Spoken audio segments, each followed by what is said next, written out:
But Mo, you've got a guy, you went with someone who was going around 120 before, and now you're shooting for someone who's going quite a bit later. Just another egregious price from the draft market. I mean, this guy can be scooped up in the 170s in redraft. And Wolf and I have been talking about how we've been doing these best ball drafts all summer. I mean, this guy made a push for inside the top 100 at a certain point, and he has been dealing with injuries recently that's kept him off the field throughout the preseason, and he's come back down. But 170, I mean, I will be scooping him up every single time at that price tag. This is just another guy who's just another tantalizing downfield burner. I mean, he was an undrafted free agent, so he wasn't invited to the combine and doesn't really have any like true official 40-yard times. But I mean, this guy is considered to be one of the fastest players in the NFL, and he showed us exactly that last year. He had 7 receptions of at least 40 yards, which was the third most of any receiver last year. And he had 4 touchdowns that were at least 30 yards in length. And that was just in a part-time role. Now we're getting a guy who projects to be a full-time player for this Chiefs offense. We didn't get that confirmation in his preseason usage. Right?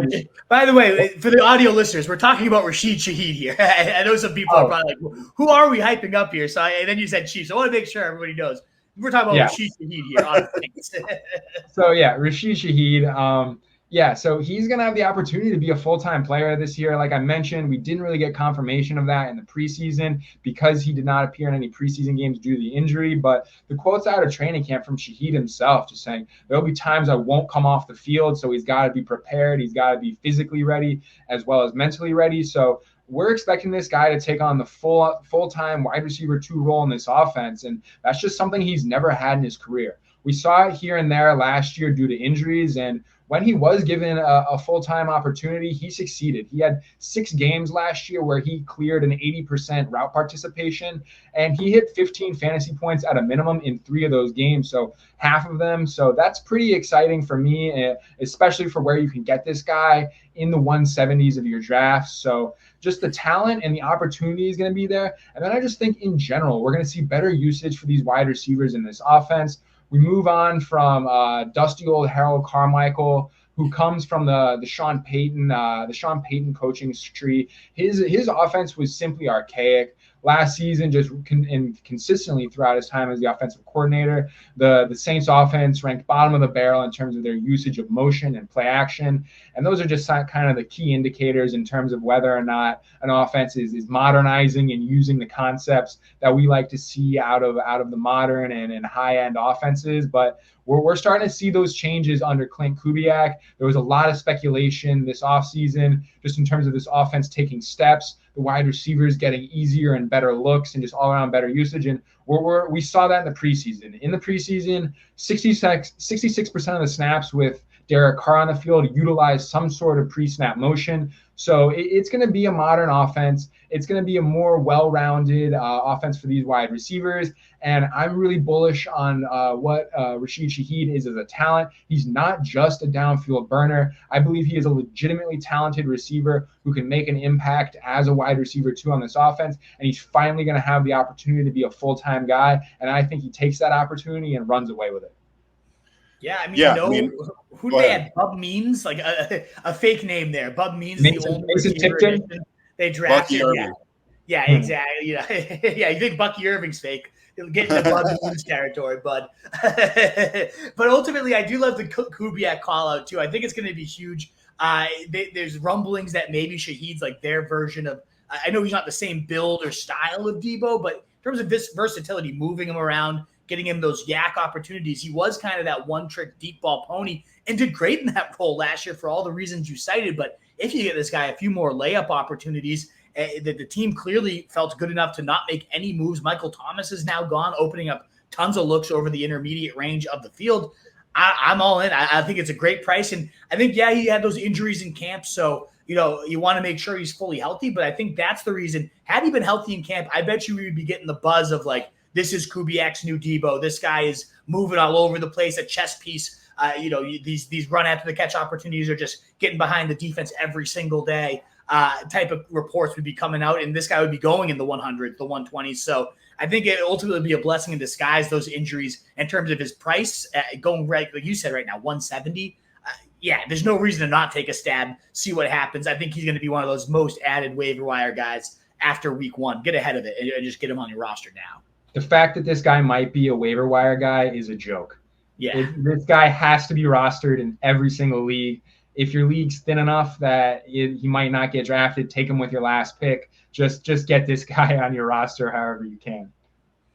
Absolutely. Strong words from Mo. Last receiver on the list, Wolf. An ADP of 254. And in my guide, I have a couple guys going in the 300s if you want to get real deep. But Jalen Tolbert for the Cowboys is clearly going undrafted largely in leagues right now. And I think he is going to, again, be one of those guys that everyone's scrambling to pick up when he has in week 1, 9 targets from Dak Prescott, hauls and a nice touchdown. Everyone's going to realize, what were we thinking? The wide receiver 3 in an offense that was number 1 in passing yards, number 1 in total touchdowns, number 1 in total points, number 1 in total plays last year. This is an explosive offense, whether you like it or not. I know no one loves Mike McCarthy, but Dak Prescott and him really turned it on in that second half of the year. And with Michael Gallup gone, no real additions added other than like a 6th-round rookie, Brian Flournoy, who hasn't done anything in camp.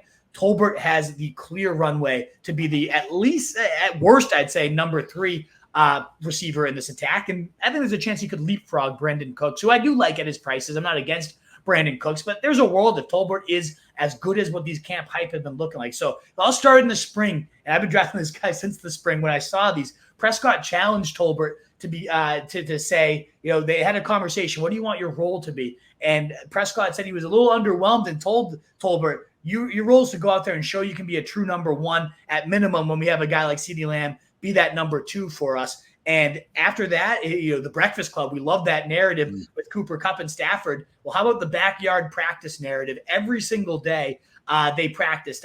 Literally, they said every single day. Anytime I called and wanted to throw, he was there, said Prescott. Tolbert, hey, let's go run routes at Dak's house. Love it. Love it. Just let's go to Dak's house and run some routes. That's how he spent the entire offseason working on whatever route of the day they would call it, and they would just work and run the same route 100 times in the backyard with Dak. And then Dak, after it, this chemistry building session, said every year there's a guy who I feel I spend the most time with in the offseason, and he goes on and has a huge year. I don't want to put all that type of pressure on Tolbert, but we spent a lot of time together. Last year it was CeeDee Lamb. It's usually a young guy, and it's going to be Tolbert this offseason. And so, hey, again, not a CeeDee Lamb type of breakout, not predicting that. It's always a little rare for a guy that was so unproductive through 2 seasons to then come on and truly explode. But I know you've played fantasy long enough to remember that it used to be the 3-year wide receiver breakout, not the rookie breakouts, for a little while it was forever it was 3 years. Then it was the 2-year breakout. And now, of course, we've got these freaks coming in the league that, Jamar Chase is the wide receiver 3 from his rookie season, whatever it might be. But it used to be like, who's going to be that year 3 breakout? Maybe, just maybe, we still have that here, right? Like, I think there's a real good chance. Everybody else has seen it too. Mike McCarthy saying everything's improved. Brian Schottenheimer saying I've seen a player that's matured and ready for that next opportunity. And even the beat writers say it every day. There's a highlight reel play for this guy. So I love it. A big role in an emerging talent in an excellent offensive environment, going undrafted.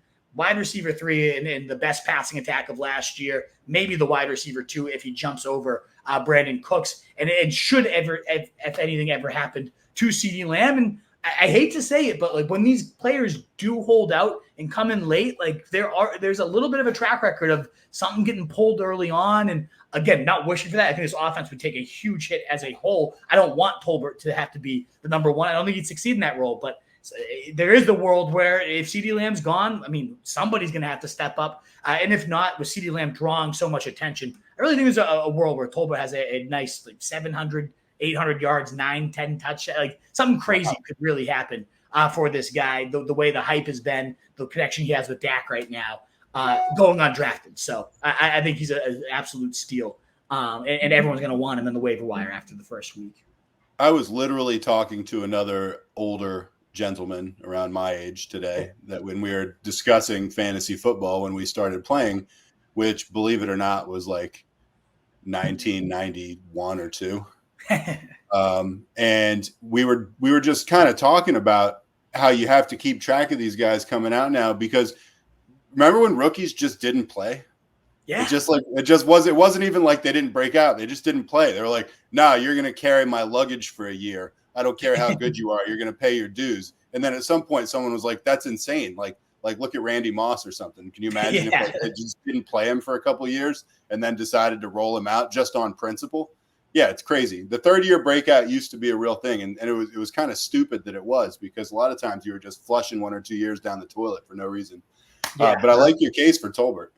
I'm old enough to remember when Jamar Chase was going to be a bust because he couldn't see the football and it was too big for his hands. Oh yeah, there's some skepticism because of he just hasn't been good to this point. But yeah, just in terms of just betting on the Dallas offense, I mean, why not just scoop up the free piece of the offense? And yeah, I was waiting for you to dish out the Breakfast Boys narrative or the Breakfast Club narrative. There's some weight to it. And but like I said, just wanting to be betting on an offense that we expect to be one of the better offenses in the NFL.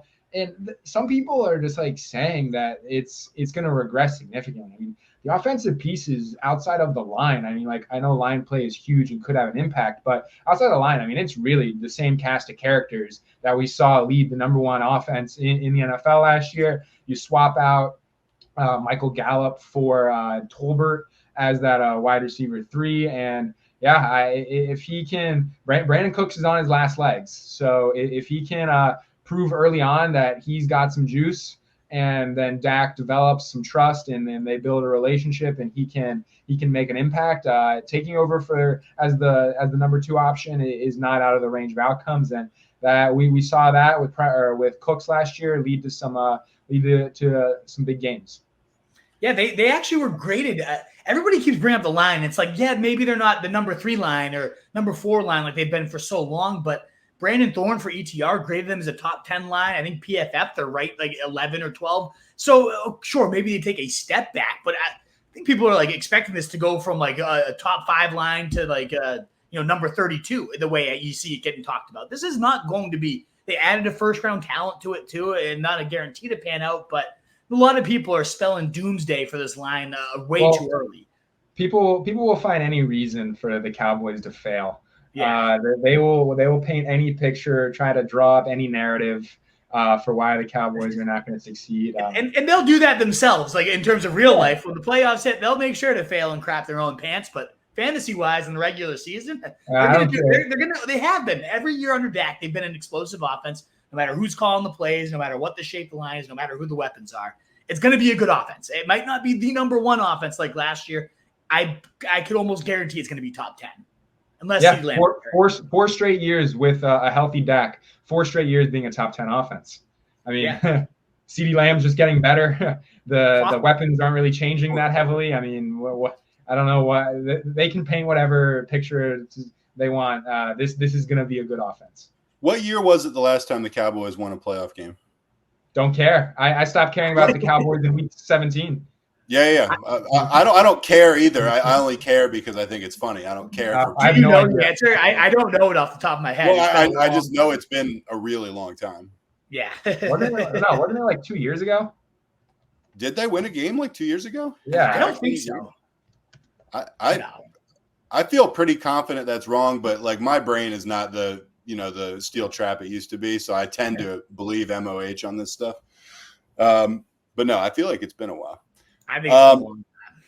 All right. So I do want to bring up a guy, and anytime I think they won in 2023 against the Buccaneers. That was that doesn't even. I guess it counts, that was almost a full year ago. Anyway, all right. Well, that's why I asked these questions, because I guess I legitimately didn't know the answer. So anytime I have a guy that I think might be a target in one of these things, and neither one of you guys brings him up, I automatically think, okay, that guy's career ended and I just didn't hear about it. And you're going to make me look ridiculous. But there is a guy that I want to bring up that I think I have a decent case for. Just you talk about vacated opportunities with the Bills. And I think it's a legit case. The Bills had 173 vacated targets this year.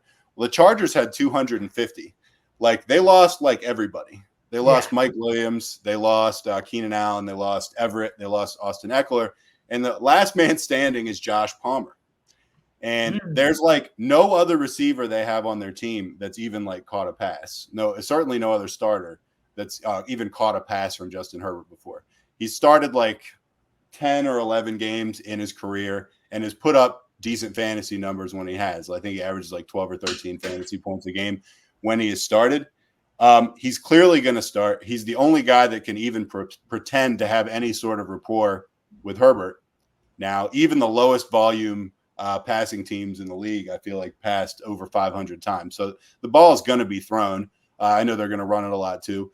Herbert, obviously, we're all kind of as a country down on him where we were as far as when he was coming into the league and all that stuff.